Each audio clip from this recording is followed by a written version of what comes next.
Thanks for tuning in to Pirate News. I'm Skylar Jensen. And I'm Abel Kraus. Here's the news for March 31st. On March 5th, Interim President Shane Smead announced that the university is planning to return to a more normal class schedule this fall. Students can expect face-to-face classes and potentially more on-campus events and activities. Masks will still be required and social distancing will still be enforced. This will be a significant change from the last year with more online classes and virtual events. Reporter Tyler Cornell spoke with Park University students about their experiences under those guidelines over the last year. It has been a year since the COVID-19 pandemic started. Park University students reflect how their social lives have changed. Before COVID, I was in all my classes were in person, and I was living on campus before. So it was a drastic change from that. I definitely wish I could go back to in person. Just be able to be around people, be able to actually be sitting in classes, have a routine and everything.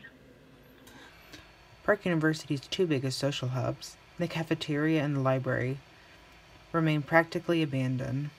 Always be on campus, like in the library, in the caf, like in the underground. I would study here a lot, and it was good, like socially, because I would see everybody. Like I used to have a spot in the library that everyone would come and visit me at, because I'd always sit in the same spot by the coffee shops. So that's how I got to interact with people.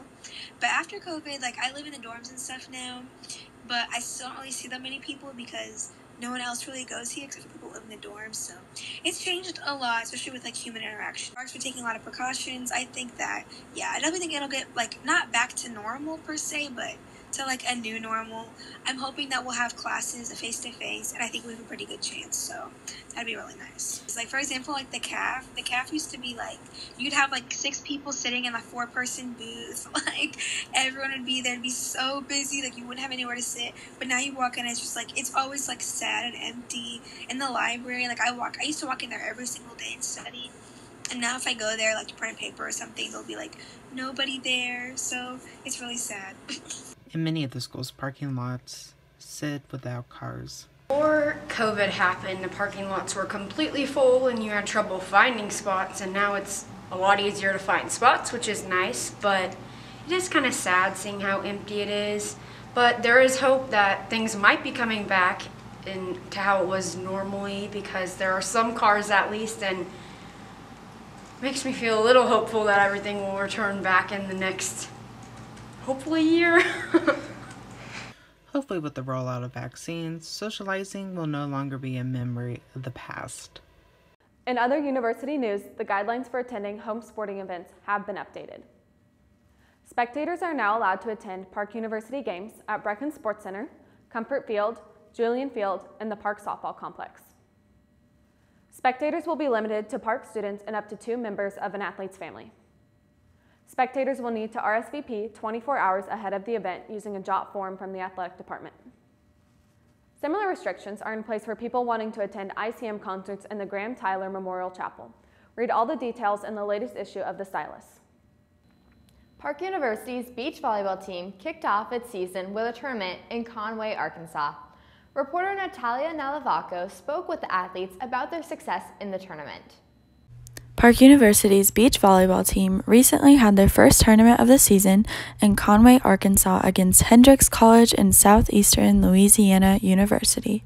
Partners senior blocker Margarita Marconi and freshman defender Keaton Wozlinski won their first match against Hendrix College. We won our first game of the season, and it was a really good confidence booster. We're getting better every day, and only up from here.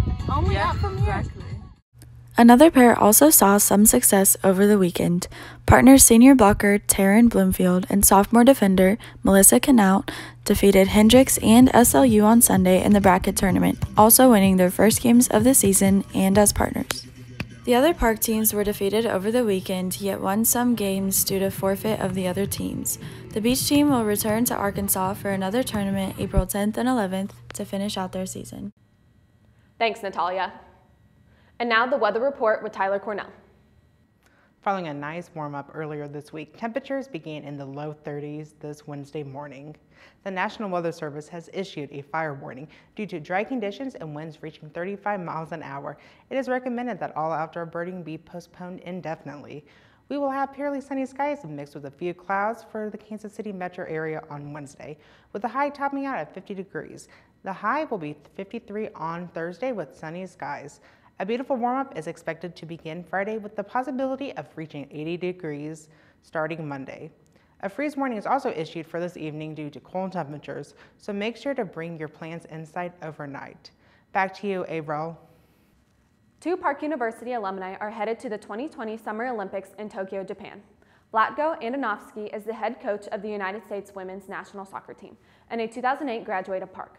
One of his assistant coaches is 2009 Park graduate Milan Ivanovic. To learn more about the pair's plan for the Olympics, visit stylusonline.org. The Campanile Art Gallery is hosting a new exhibit whose creator is also a familiar Park University face. Reporter Avril Krause has more. As you walk into the Campanella Gallery, you will see what appears to be printed images, but upon closer inspection, it is carefully cut paper creating the image. This is the work of William Eichhurst, an adjunct professor of fine art here at Park University. Walking around the space, you will find that none of the pieces follow a particular style or theme, and this was the intended goal. In his artist statement, he says, "I am much more interested in exploring the possibilities of different styles and how those materials can be used to fabricate images. From the spiders in Tarantula Dance to the quotes from a former president in Make America White Again, you can see the differences in style, inspiration, and medium. To see Professor Eichhurst's work, you can go to the Campanella Gallery on the 2nd floor of Norrington Center." That's it for Pirate News. I'm Scarlett Jensen. And I'm Avril Krause. Stay safe, Pirates.